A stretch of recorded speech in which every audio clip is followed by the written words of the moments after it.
The moment Tobenna Achike signed over the penthouse and the offshore accounts, his son-in-law smiled. Not the kind of smile that means thank you, the kind that means finally.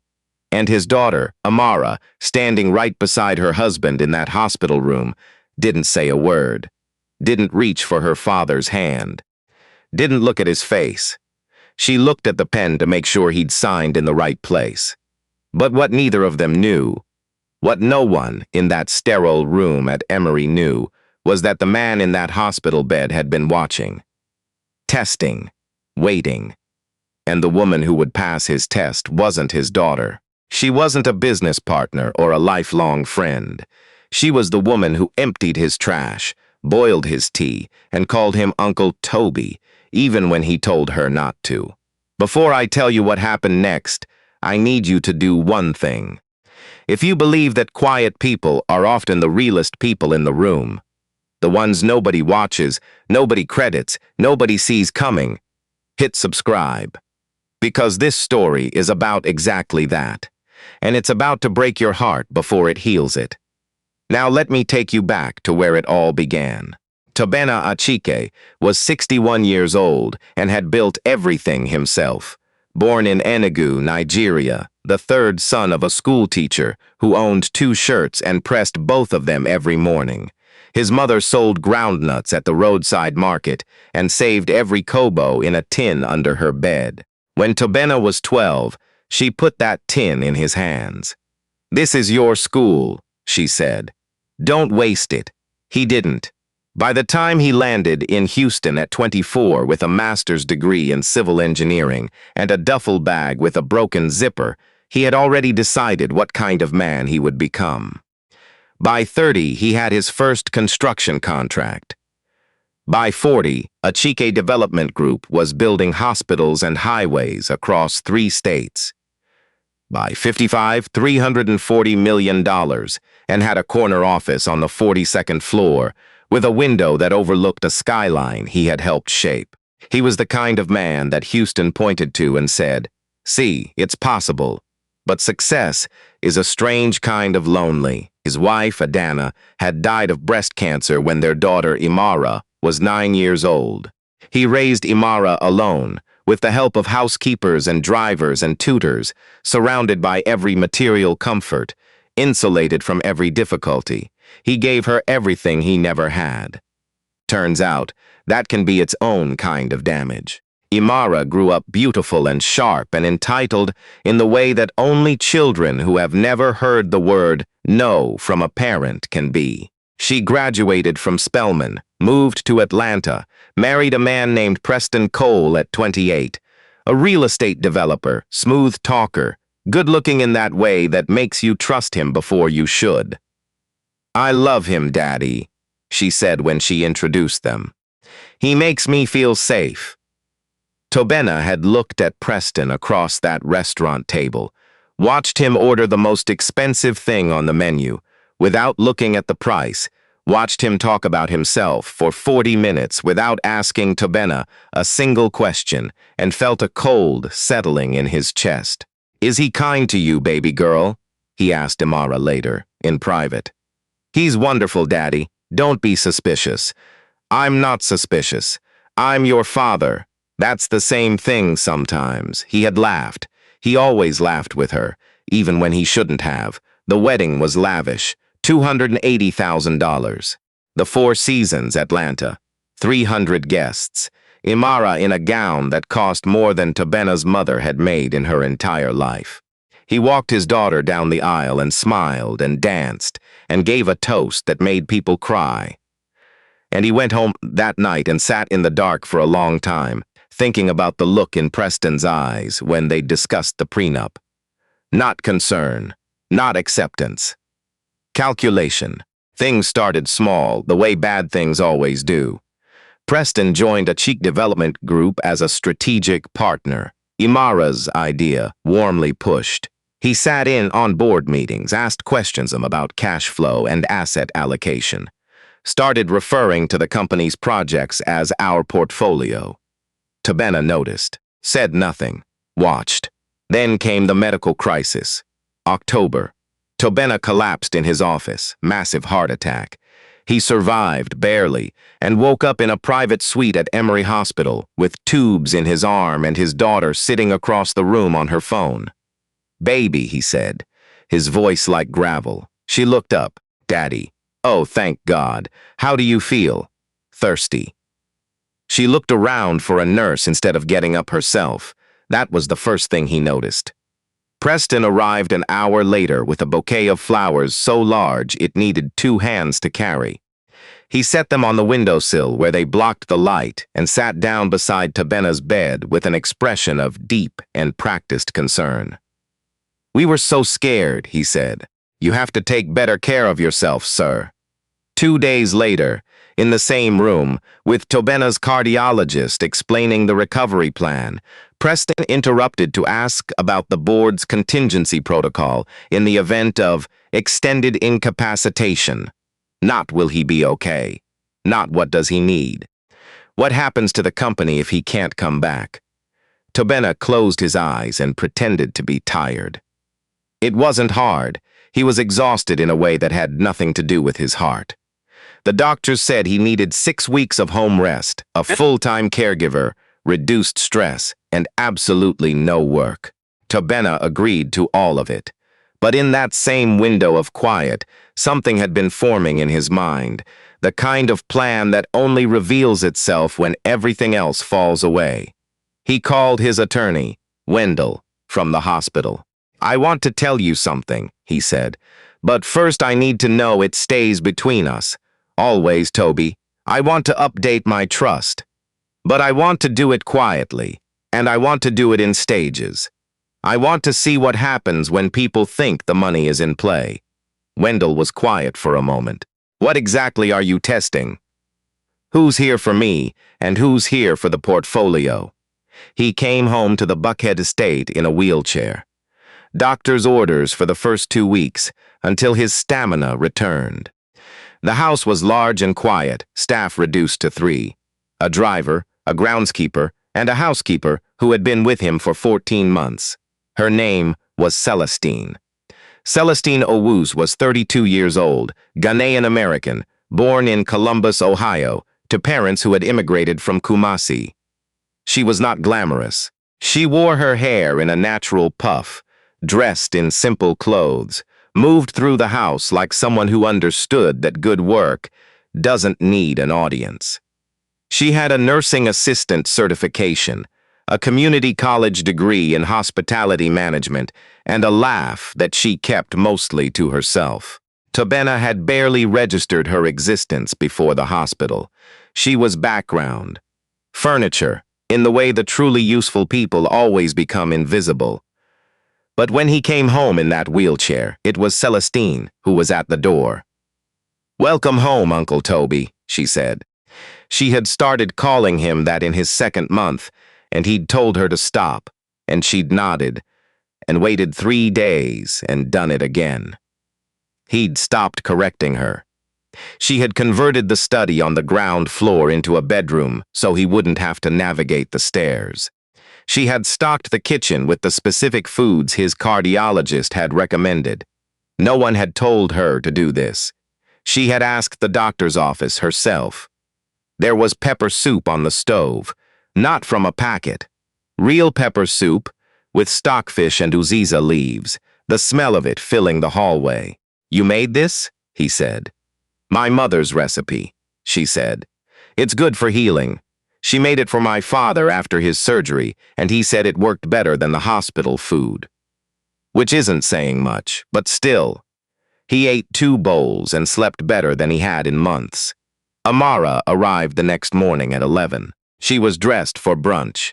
She kissed her father's cheek, said, "You look so much better," glanced around the room, and asked if the interior had always felt this dark. "We should redecorate in here," she said. "It's a little depressing." She stayed 40 minutes. She spent 15 of them on the phone in the hallway. She left without asking if he needed anything. Celestine, without comment, came in 10 minutes later and asked if he wanted his afternoon medications or if he'd rather wait until after his nap. That was week 1. Week 2. Preston called about a contract renewal for a highway project in Gwinnett County. Not to update Tobenna, to tell him that he, Preston, had handled it in his absence and that Tobenna should really start thinking about succession. Tobenna thanked him, hung up, sat with the quiet for a long time. That same week, Celestine noticed he wasn't sleeping well. She didn't ask about it. She moved his nightly medication to an hour earlier, left a small diffuser with lavender on the nightstand. My grandmother swore by this. You can throw it out if it bothers you. And started closing the outer curtains at dusk so the streetlights didn't come through. He slept. For the first time in weeks, he actually slept. She also brought him books from the library without being asked. Histories of Ghana and Nigeria, a biography of a black architect who had built half of Washington, D.C., a mystery novel, she said, was not very good, but I couldn't put it down, which I think is what a mystery is supposed to do. He read all three. Week 3. Preston and Amara came together, sat across from him in the study-turned-bedroom, and laid out what they described as a proposal for the company's long-term health. It was a restructuring plan that would give Preston operational authority over 3 of Achike Development's largest divisions. Tobenna listened, asked no questions, thanked them for their concern, said he'd review it. After they left, Celestine appeared in the doorway. You don't have to tell me anything, she said, but you look like you got some bad news and you're trying to hold it in your face. He looked at her for a moment. You're very observant, he said. I grew up with 4 brothers, she said. You learn to read the room, or you don't eat dinner in peace. He almost smiled, and then one night, 3 weeks in, he heard it. He had woken at 2 a.m. The heart med sometimes disrupted his sleep, and sat up, listening to the house. He heard voices from the kitchen. The door was ajar. Amara and Preston speaking low. He couldn't see them, but he could hear them clearly in the night silence of the house. The cardiologist said it could take 6 months to get back to full capacity, Amara was saying.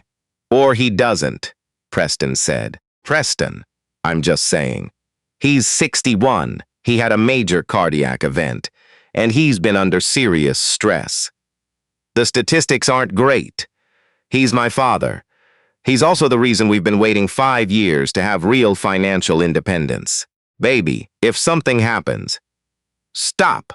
If something happens, and we're not positioned correctly, we lose everything. All that work, all those years of playing nice at those dinners, those board meetings. Do you understand what I'm telling you? We need that trust updated in our favor before anything changes. His attorney mentioned he's been asking questions about restructuring. Silence. So what do you want me to do? Amara said. Not a question. Talk to him. You're his daughter. He listens to you. Tell him it's about protecting the family. Tell him it's about grandchildren, whatever it takes. Another silence. Okay, Amara said quietly. Okay. Tobenna sat in the dark for a long time after their voices faded. He was not a man who cried easily.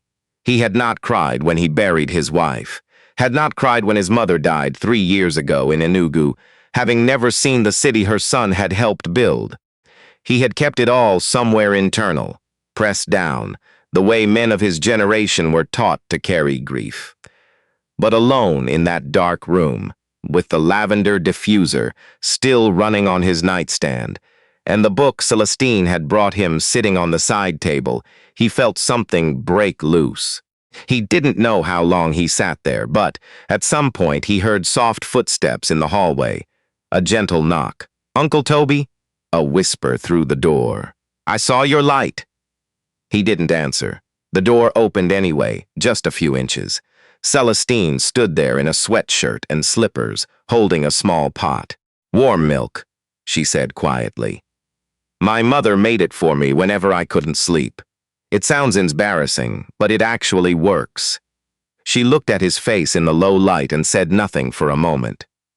Then she set the pot on the dresser, pulled the small chair from the corner, and sat down across from him. She didn't ask what was wrong. She didn't try to make it better. She just sat there with him in the quiet of that house. After a long time, he said, "Can I tell you something?" "You can tell me anything," she said, "or nothing. Either one is fine." And he told her. Not everything, not the test, not the plan, just the truth of what he'd heard, just the weight of it. Celestine listened without moving. When he finished, the room was silent. "What will you do?" she finally asked. "I don't know yet." She was quiet for a moment. Then she said, "My father used to say that you can't choose your blood, but you can choose who you let stand beside you." She paused. "I think you already know what you're choosing. You've probably known for a while. You're just giving people time to show you the thing you already know." Tobenna looked at her. "You're very wise for someone who also brought me warm milk at 2 in the morning," he said. She smiled. The milk was the wisdom. The conversation was just extra. He slept after that, better than he had in years. 2 weeks later, Tobenna called a meeting. Not in his bedroom, not over the phone. He called it at the Achike development offices, 32nd floor, the boardroom with the window that looked out over the Houston skyline. He arrived, walking, no wheelchair, suit pressed, and sat at the head of the table. 12 people in that room. Board members, senior partners, his attorney Wendell, his CFO, and Imara and Preston, who had come expecting to hear about the trust. Tobenna sat quietly for a moment and looked around the room at the people who had built something with him and the people who had simply been waiting to inherit it. Then he said, "Before we get to business, I want to tell you something. While I was at home recovering, I had a lot of time to watch, to notice, to understand who was there and why." He looked at Imara. She smiled carefully. "My daughter visited me once in the first week," he said. "For 40 minutes, she suggested I redecorate." The smile flickered. "My son-in-law came twice. Both times, the conversation turned to the company's contingency planning within 20 minutes. Preston's jaw tightened. "I heard a conversation 3 weeks ago," Tobenna continued, his voice even, calm, unbothered. "In my own kitchen, in my own house, at 2 in the morning, about what might happen if I didn't recover, about how to be positioned correctly before anything changed." The room went very still. "I have a security system," he said simply. "It records audio throughout the house." He let that sit. "I have the recordings." Imara's face had gone completely white. Preston's came out in controlled fury. "Toby, I think you're misinterpreting." "I'm not," Tobenna said. "I've been doing this long enough to know what I hear." He stood up, and the room leaned back slightly, unconsciously, the way rooms always do when a man they underestimated shows them who he actually is. Effective today, Preston Cole is removed from all advisory roles at Achike Development Group. His access cards will be deactivated this afternoon. The restructuring proposal is withdrawn. He looked at his attorney. Wendell will be handling the trust revisions personally, and the new terms will not be what anyone in this room was expecting. He straightened his jacket. "I built this company out of a tin of savings and a broken duffel bag. I am not incapacitated. I am not dying. And I am not negotiable." Silence. Then, from somewhere in the middle of the table, the CFO started to clap, slowly at first. Then others joined. Not everyone. Some people looked at their hands, but enough to fill the room. Preston walked out without speaking. Imara stood for a moment at the door, her face unreadable, then turned back. "Daddy, we'll talk," he said. "But not today, not here." She left. It took time. The kind of real repair that doesn't come from one conversation or one apology. Imara and Preston separated 8 months later. Her decision, when she finally fully understood what she had been willing to do. She called her father from a parking lot somewhere in Midtown Atlanta, crying. "I'm sorry," she said. "I know," he said. Can you? I love you," he said. "That doesn't change, but we have to rebuild from honest ground." They did, slowly, the way real things are built. And Celestine, Tobenna offered her a formal position, head of household manager, the title that actually matched what she'd been doing all along. She accepted, and then immediately renegotiated for better health benefits and asked if she could work toward her registered nursing certification while employed. He said yes to both. "You could have asked for more," he told her one evening. "I asked for what I need," she said. "That's usually enough." He thought about that for a long time. A year later, something quiet had grown between them, the kind of thing that doesn't announce itself, doesn't rush, doesn't need an audience. They took their time. Let it be what it was before naming it. When Tobenna's mother had been alive, she used to say, "The people who truly love you will show up without being called. You'll know them by their hands." Celestine's hands had cooked for him, made his tea, closed his curtains, placed a chair beside him in a dark room at 2 in the morning, and sat there until he remembered he was not alone. Imara's hands had reached for a pen. Some lessons take longer to learn than others, but the clearest ones, the ones that stay, they don't always arrive with drama or ceremony. Sometimes they arrive in sweatshirts and slippers, with a small pot of warm milk and no expectation of anything in return. That's what real love looks like. It shows up, quietly, consistently, when everyone else has gone to bed.